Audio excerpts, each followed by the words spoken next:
नमस्कार मित्रांनो, मी आपला कृषी मित्र राजेश चौधरी। मित्रांनो, ज्या पद्धतीने आपल्या शरीरात वाढीसाठी हार्मोन्सची आवश्यकता असते, त्याच पद्धतीने आपल्या पिकांची वाढ होण्याकरता देखील हार्मोन्सची आवश्यकता असते आपल्या पिकांना। तर पिकं लागवड केल्यापासून तर शेवटपर्यंत हार्मोन्सची निर्मिती करत असतात, परंतु जे काही वातावरणातील बदल किंवा जैविक अजैविक ताणामुळे हार्मोन्सची निर्मिती आपल्या झाडामध्ये कमी झाली तर त्या ठिकाणी आपल्या झाडांवरती विपरीत परिणाम दिसून येतो। फुटवे कमी निघणं, मुळीची वाढच न होणं, त्यानंतर प्लॉट पिवळे पडणं, फुल ड्रॉप होणे किंवा फळ ड्रॉप होणे, फळं कमी लागणे, या बऱ्याच अडचणी येत असतात ऑक्सिजनच्या कमीमुळे। त्यामुळे आपण आपल्या स्प्रेद्वारे किंवा ड्रीप इरिगेशनद्वारे हार्मोन्स देणं गरजेचं असतं। तर हे कुठकुठले हार्मोन्स आहे आणि याच्याबद्दल आपण जाणून घेणार आहोत। त्याचसोबत जे काही 6B आणि जिब्रेलिन्स, आपण हे दोन हार्मोन्स बद्दल पूर्णपणे माहिती घेणार आहोत या व्हिडिओमध्ये। तर तुम्हाला ही व्हिडिओची माहिती आवडल्यास आपल्या व्हिडिओला लाईक करायचं आणि आपल्या चॅनलवरती नवीन आला असेल तर आपल्या चॅनलला सबस्क्राईब करायचं आहे। तर बघा मित्रांनो, आपल्या पिकांना हे 5 प्रकारचे हार्मोन्स आवश्यक असतात। तर या 5 हार्मोन्स मधला पहिला जो हार्मोन्स आहे तो ऑक्सिन।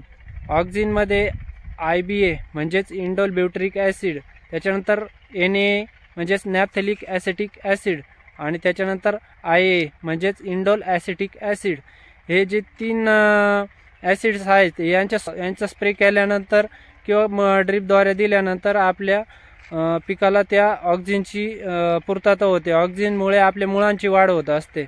त्याच्यानंतर जे दुसरा आहे जो सायटोकायनिन, सायटोकायनिनमध्ये 6B, याच्याबद्दल आपण पुढे माहिती बघणारच आहोत। त्याच्यानंतर जिब्रेलिन्स आहे 3 नंबर। जिब्रेलिन्समध्ये ची आपण स्प्रे केल्यानंतर ते पूर्तता करू शकतो। त्याच्यानंतर इथिलीन, त्याच्यानंतर इथिलीनमुळे आपले फळं पिकण्यास मदत होतात। त्याच्यानंतर 5वा जो आहे तो ॲब्सिसिक ॲसिड। हे जे 5 हार्मोन्स हे आपल्या पिकांना आवश्यक असतात। जर या हार्मोन्सची निर्मिती कमी झाली तर आपल्या पिकांवरती विपरीत परिणाम दिसून येतो आपल्याला। तर यामध्ये जो GA आणि 6B, जिब्रेलिन्स आणि सायटोकायनिन, या दोन्हीमध्ये आपण फरक बघणार आहोत आपल्या पिकांवरती कशा पद्धतीने काम करतात। जो GA असतो मित्रांनो, GA पेशी लांब करण्याचं काम करतो। जे पानांमध्ये खोडामध्ये ज्या पेशी असतात ते पेशी लांब करण्याचं काम करतो, ज्याने काय होतं मित्रांनो, आपले फुलं टिकण्यास मदत होते। त्याच्यानंतर फळांची साईज होण्यासाठी किंवा द्राक्ष बागेमध्ये याची फवारणी केली जाते। तर द्राक्ष बागेमध्ये याची सेल लांब झाल्यामुळे म्हणजेच मण्यांची लांबी सोनाकामध्ये याची फवारणी जास्त प्रमाणात केली जाते। त्याच्यानंतर साईज होण्याकरता देखील मदत होते।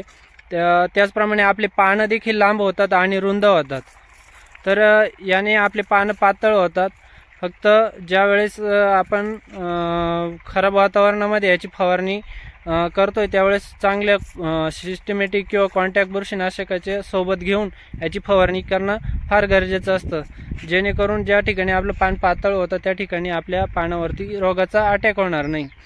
तर हे जिब्रेलिन्सचे अशा पद्धतीने फायदे आहेत मित्रांनो। जिब्रेलिन्सची फवारणी केल्यानंतर साधारणतः 1 ते 2 तासात त्याचं काम चालू होतं आणि साधारणतः 6 ते 7 दिवसापर्यंत किंवा 10 दिवसांपर्यंत याची आपल्या पिकांमध्ये कार्य करत राहतं।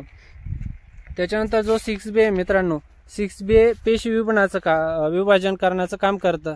म्हणजे एका पेशीपासून अनेक पेशी तयार करण्याचं काम हे 6B करतं। त्याने काय होतं, आपल्या झाडामधलं जे क्लोरोफिलचं प्रमाण आहे ते क्लोरोफिलचं प्रमाण वाढतं आणि पानं हिरवेगार होण्यास मदत होते। त्याच्यानंतर आपल्या फळाची साईज होण्यास मदत होते।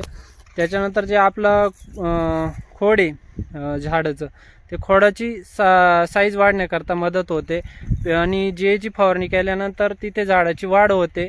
म्हणजेच 2 जे पानांमधलं अंतर आहे तर ते पेरातलं अंतर लांबतं। 6Bने खोडाची साईज होण्यास मदत होते, फळाची साईज होण्यास मदत होते। त्याच्यानंतर जो झाडाचा फुटवा आहे, फुटवा वाढण्यास देखील आपल्या पिकांना मदत होत असते।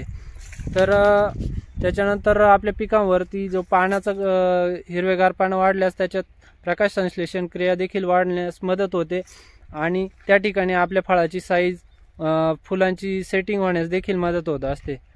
तर हे असे काही फायदे आहे मित्रांनो। याचे देखील फवारणी केल्यानंतर 10 ते 12 दिवसांपर्यंत 6B काम करत असतं आपल्या पिकांवरती। तर मित्रांनो, अशा पद्धतीने हे जे काही हार्मोन्स आहे आपण आपल्या पिकांना योग्य प्रमाणात जर दिले तर त्याचे फायदे खूप चांगल्या प्रमाणात आहे।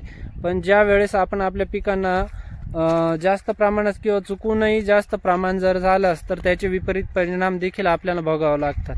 त्यामुळे याचे योग्य प्रमाणातच देखील वापर करणं फार गरजेचं असतं। 6-BA, GA हे हार्मोन्स आपण द्राक्ष बागेमध्ये, ऊसामध्ये, भात शेतीमध्ये, गव्हामध्ये अशा टोमॅटोमध्ये पिकांमध्ये याचे फवारणी करण्यास वापर केला जातो। तर तुम्हाला व्हिडिओची माहिती आवडली असल्यास आपल्या चॅनलला सबस्क्राईब करा आणि व्हिडिओला लाईक करा आणि जर काही शंका असेल तर कमेंट करून नक्की विचारा। धन्यवाद मित्रांनो।